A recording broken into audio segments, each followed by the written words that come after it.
Xiang कहता है क्या बस एक ही? तो उसकी बॉस कहती है कि नहीं ये बहुत ज्यादा पी सकती है, तो वो ड्रिंक करने लगती है मिनहुई। ज्यादा ड्रिंक करने की वजह से मिनहुई को अच्छा फील नहीं हो रहा होता है, बट शियांग उसे रोकता नहीं है, तो वो ड्रिंक पर ड्रिंक करे जा रही होती है कि उन्हें उनका प्रोजेक्ट मिल जाए। इतना ड्रिंक करने के बावजूद भी शियान प्रोजेक्ट के लिए मान नहीं रहा होता है, तो उसके बॉस मिनहुई से कहती है कि तुम जाकर शियान को मनाओ, वो दूसरों से बात कर रहा है लेकिन तुमसे नहीं। इतने में उसके बॉस को उल्टी आ रहा होता है, तो वो मिनहुई से हैंडल करने के लिए कहती है शियान को। तो शियान को मनाने के लिए मिनहुई फिर से उसके सामने ड्रिंक लेकर जाती है, लेकिन शियान कहता है ड्रिंक नहीं कर सकती हो तो ऐसा मत करो। फिर मिनहुई गुस्से में आकर टेबल पर बैठ जाती है। देखती है दूसरे कलीग से तो अच्छे से बात कर रहा है, लेकिन मुझसे बात नहीं कर रहा। शियान को भी ड्रिंक करने की वजह से अच्छा फील नहीं हो रहा होता है, तो मिनहुई उसके ड्रिंक के बजाय वहाँ पर वाटर रिप्लेस कर देती है।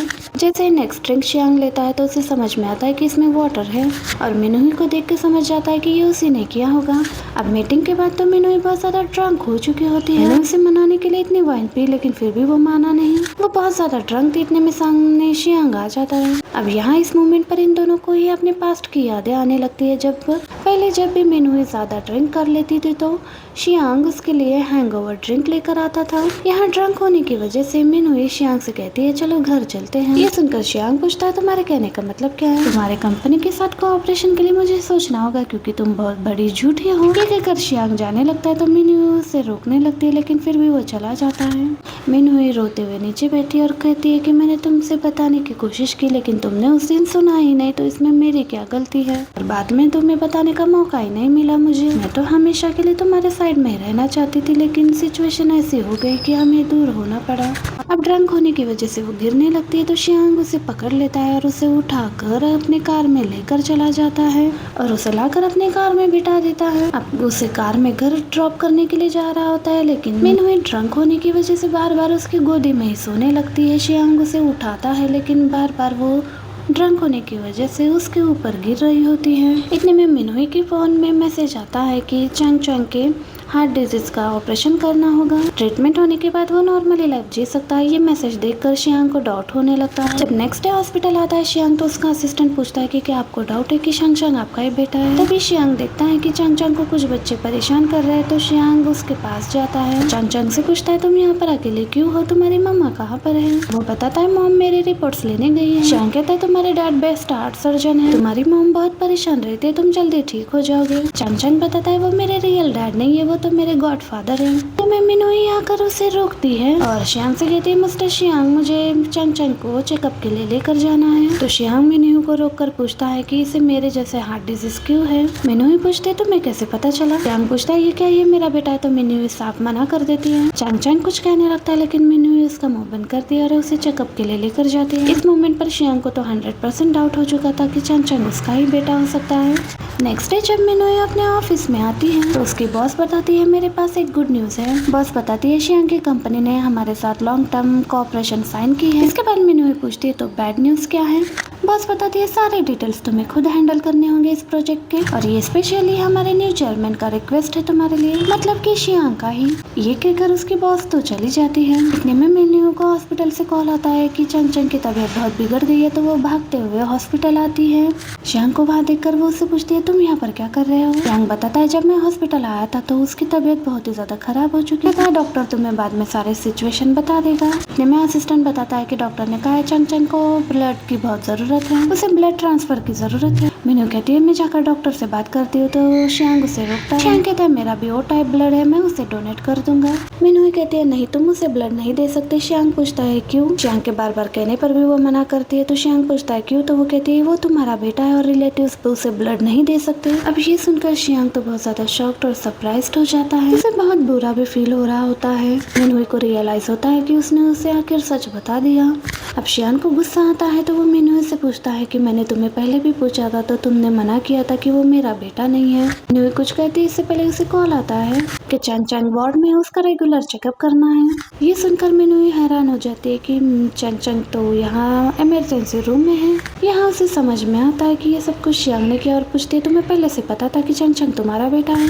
शियांग बताता है कि नहीं मुझे अभी पता चला तुम्हारे बताने पर। बताओ तुमने मुझसे झूठ क्यों बोला? मैंने तुमसे कितनी बार पूछा कि चंग चंग मेरा बेटा है क्या? तो तुमने साफ मना कर दिया और मैंने तुम्हारी उस बातों पर यकीन भी कर लिया, लेकिन हमेशा की तरह तुमने मुझसे इस बार भी झूठ बोला। मिनू कहते हैं जब मुझे पता चला मैं ऑलरेडी प्रेग्नेंट थी। शियांग कहता है तुमने मुझे बिना बताए बर्थ क्यों दी और जब प्रेग्नेंट थी तब तुमने मुझे बताया भी नहीं। मिनू कहते हैं हमारा ब्रेकअप हो चुका था और मेरे अंदर एक लाइफ थी। शियांग कहता है लेकिन उसे मेरे जैसे हार्ट डिसीज प्रॉब्लम है और उसे जब मेरी ज्यादा जरूरत थी मैं उसके पास नहीं था। इस बात को लेकर मिनू को भला बुरा कहने लगता है तो मिनू इसे एक थप्पड़ मारती है। मिनू बताती है इतने सालों में उसे बचाने के लिए मैंने सिटी के सारे हॉस्पिटल फिरे हैं, फाइनली इस हॉस्पिटल में मेरे बच्चे का इलाज हो रहा है। तुम बताओ क्या तुम्हें पता चलता तो क्या तुम मुझे इसे पैदा करने देते? नहीं ना, तुम मुझे पैदा करने नहीं देते।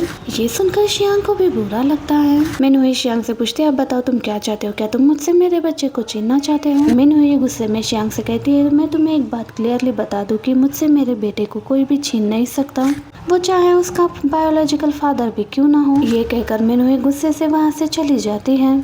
मिनू को जाते हुए शियांग उसे रोकने की कोशिश करता है लेकिन उसे रोक नहीं पाता। अब सच्चाई पता लगने पर शियांग घर आकर सिर्फ ड्रिंक किए जा रहा होता है। असिस्टेंट आकर सोचता है डायरेक्टर मिन ही वो वुमन है जिसने बॉस का दिल तोड़ा है। शियांग कहता है इस बार सच में मेरी ही मिस्टेक थी। शियांग मन में कहने लगता है कि वही पहली थी जिसने मुझसे झूठ बोला है। असिस्टेंट कहता है डायरेक्टर मिन आपसे कनेक्टेड है। असिस्टेंट बताता है वो आपसे कॉन्टेक्ट भी कर सकती थी।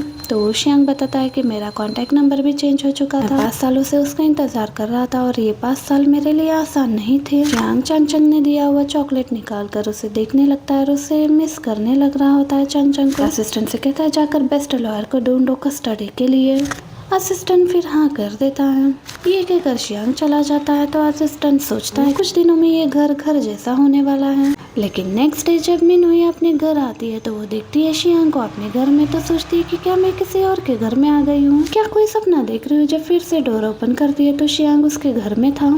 तो शियांग से पूछती है तुम यहाँ पर क्या कर रहे हो? शियांग तो यहाँ चंग के साथ खेल रहा होता है। ये देखकर मिनू शियांग को पकड़कर साइड में लाती है और उससे पूछती है कि ये तुम यहाँ क्या कर रहे हो और तुम्हारा सामान क्या कर रहा है यहाँ पर? शियांग बताता है मैं लगेज इसलिए लाया क्योंकि मैं सोच रहा हूँ मैं यहाँ पर मूव हो जाऊँ। वो कहते हैं मैं तुम्हें क्लियरली बता दूँ तुम हॉस्पिटल आ सकते हो, घर भी आ सकते हो चंग से मिलने के लिए, लेकिन यहाँ तुम मूव नहीं हो सकते। शियांग बताता है मैं अपने बेटे को बहुत मिस कर रहा था इसलिए मैं यहाँ मूव होना चाहता हूँ। मिनू कहते तुम नहीं रह सकते, तुम अभी यहाँ से चले जाओ चुपचाप। चंग कहता है मॉम डैड क्या आप दोनों फाइट कर रहे हो? तो मिनू कहती है कि नहीं हम तो बस बात कर रहे हैं। चंग पूछता है तो आप किसी कंक्लूजन पर आए हो कि नहीं, तो आप मुझसे क्यों नहीं पूछ लेते? तो मिनू कहती है कि चंग मैं तुमसे पूछती हूँ क्या तुम इस अंकल को घर में रखना चाहते हो? तो शियांग मिनू को घूरता है तो मिनू कहती है क्या तुम इस हैंडसम डैडी को घर में रखना चाहते हो? तो चंग हाँ कहता है मैं चाहता हूँ। चंग कहता है फैमिली में एक और मेंबर आ जाएगा जो मेरी मम्मी से प्यार करता है। शियांग कहता है मेरा बेटा सही कह रहा है। मिनू कहती है तुम मूव इसलिए होना चाहते हो क्योंकि तुम चंग की देखभाल करना चाहते हो। आर्ग्यूमेंट और ज्यादा ना बढ़ जाए तो चंग आकर कहता है मॉम मुझे बहुत नींद आ रही है, डैड चलो मुझे स्टोरी सुनाओ दोनों चलकर। तब रात में शियांग चंग को स्टोरी सुना रहा होता है। मिनू अपना काम कर रही होती है। थोड़ी देर में वो सोने लगता है तो शियांग मिनू से कहता है तुम ऐसे घर में कैसे रह सकती हो, यहाँ पर कितना इतनी छोटी जगह पर ऐसे कैसे रह सकती हो? मेरा बेटा पता नहीं तुम्हारे साथ कैसे रह रहा होगा इतने छोटे से डर्टी प्लेस में। मिनू कहती है ये छोटा जरूर है लेकिन शियांग कहता है ये मेरे साथ भी मेरे घर पर रह सकता है। मिनू कहती है ये घर हॉस्पिटल से बहुत पास है और मुझसे जितना हो सकता था मैंने बेस्ट घर लेने की कोशिश की चंग के लिए। मैं अपने हार्ट डिजीज के बारे में पता है। तो शियांग कहता है इसलिए तो मैं तुमसे भी कह रहा हूँ तुम मेरे साथ मूव हो जाओ। मिनू कहती है ये तो इम्पॉसिबल है, चुपचाप जाकर सो जाओ। इतने में चंग शियांग का हाथ पकड़ लेता है और कहता है डैड क्या फनी जोक मारा है आपने? शियांग कहता है मैं जोक नहीं मार रहा था, तुम्हारी मॉम को टीज कर रहा था। ये सुनकर चंग स्माइल करता है और शियांग फिर से स्टोरीज बताना स्टार्ट करता है। शियांग तो सिर्फ बेस्ट डैडी के ऊपर ही स्टोरीज बता रहा होता है। ये सुनकर मिनू को हंसी आती है, लेकिन थोड़ी देर में स्टोरी सुनते सुनते मिनू को भी नींद आने लगती है एंड काम करते करते वो वहीं पर सो जाती है। शियांग की नजर मिनू पर पड़ती है। वो देखता है कि मिनू तो सो चुकी है तो वो उसका लैपटॉप धीरे से निकाल देता है, बट लैपटॉप निकालते समय मिनू उसके कंधे पर सो जाती है तो शियांग भी चुप हो जाता है, मतलब उसे उठा नहीं पाता और वो भी उसके पास ही सो जाता है। अब नेक्स्ट मॉर्निंग ये दोनों एक दूसरे को गले लगाकर सोए होते हैं। मिनू जैसे उठती है तो वो चंग को खुद से दूर कर देती है और उसे जगा देती है। कहती है तुम यहाँ पर मेरे साथ क्यों सोए हो? चंग कहता है परेशान मत करो मुझे सोने दो।